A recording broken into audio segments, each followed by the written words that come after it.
নমস্কার, দেখছেন 10টায় 10 দিক, সঙ্গে রয়েছি আমি অভিনন্দা। শুরুতেই যে গুরুত্বপূর্ণ খবরের দিকে নজর রাখবো। রাজস্থানে ভারত পাক সীমান্তে বিএসএফ এর হাতে আটক পাকিস্তানি রেঞ্জার। সীমান্ত পেরিয়ে ভারতের অনুপ্রবেশের চেষ্টা করছিলেন অভিযুক্ত সেই পাকিস্তানি জওয়ান, আর সেই সময় তাকে ধরে ফেলে বিএসএফ। উল্লেখ্য, গত এক সপ্তাহ ধরে পাকিস্তানের হাতে আটক পশ্চিমবঙ্গের বাসিন্দা বিএসএফ জওয়ান পুনম শাহ, আর এবার ভারতের হাতে পাক রেঞ্জারের গ্রেপ্তারি কূটনৈতিকভাবে যথেষ্ট তাৎপর্যপূর্ণ বলে মনে করা হচ্ছে।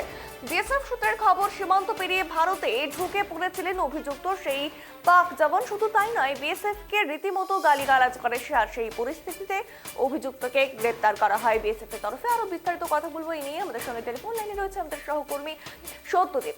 সত্যজিৎ, জানতে চাইবো যে এই যে ঘটনা ঘটেছে, যেখানে পশ্চিমবঙ্গের একজন বিএসএফ জওয়ানের যে পাকিস্তানে আটকে রয়েছে, আবার অপরদিকে আবারও একই ঘটনা ঘটলো, যেখানে এবারে পাকিস্তানের একজন পাক রেঞ্জার যে আটক হয়েছে, কি বলবে নিয়ে?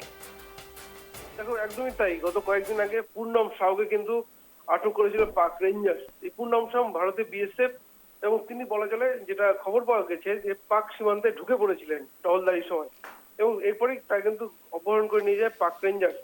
এবং কয়েকদিন থেকে কিন্তু কথাবার্তা চলছে সেনাবাহিনীর মধ্যে, কিন্তু এখন পর্যন্ত কিন্তু পূর্ণম শাহকে ফেরত পাঠায়নি পাকিস্তান।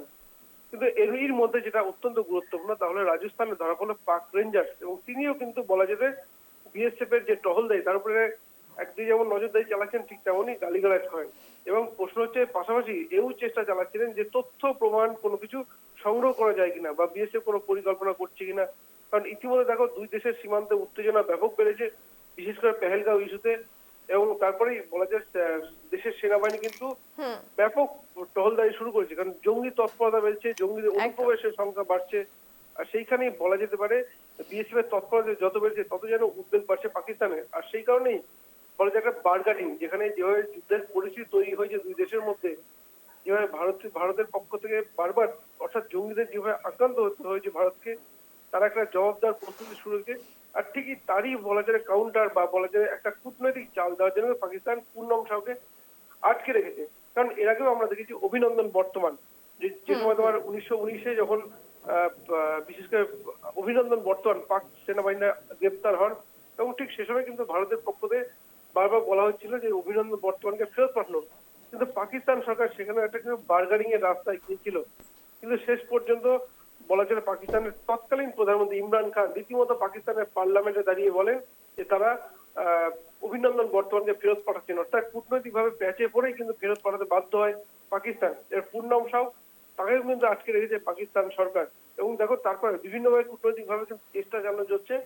কিন্তু বলা চলে একটাই, যে ভারত যে পরপর পদক্ষেপগুলো নিয়েছে, বিশেষ করে সিন্ধু চুক্তি বাতিল, তারপরে ধরো ভারতের আকাশ সীমা পাকিস্তানের ব্যবহার নিষিদ্ধ, এবং বলা চলে ভারতের কোনো যে রপ্তানি পাকিস্তান পুরোপুরি বন্ধ, এই যে পরপর ঘোষণাগুলো, যার ফলে যথেষ্ট বেকায়দায় পাকিস্তান। আর ঠিক সেই কারণেই পূর্ণম শাহকে যে একটা কিন্তু পাশা খেলার চেষ্টা করছিল পাকিস্তান, কিন্তু তারই পাল্টাই, অর্থাৎ ভারতের হাতে অস্ত্র চলে এলো, যেখানে কিন্তু পাক রেঞ্জার্স কিন্তু রীতিমতো গ্রেপ্তার হয়ে গেল বিএসএফ এর হাতে। অর্থাৎ বলা যেতে পারে, যে অস্ত্র নিয়ে পাকিস্তান কূটনৈতিক চাল দেওয়ার চেষ্টা হয়, সেই অস্ত্র তারা যেন কোথাও যেন নিজেদের ভুলেই হতে হয়ে গেল। এবং সেইভাবেই এই পাকিস্তান রেঞ্জার্সের যে গ্রেপ্তার হওয়া, তা কিন্তু অত্যন্ত গুরুত্বপূর্ণ, বিশেষ করে বর্তমান পরিস্থিতিতে। অভিনন্দন।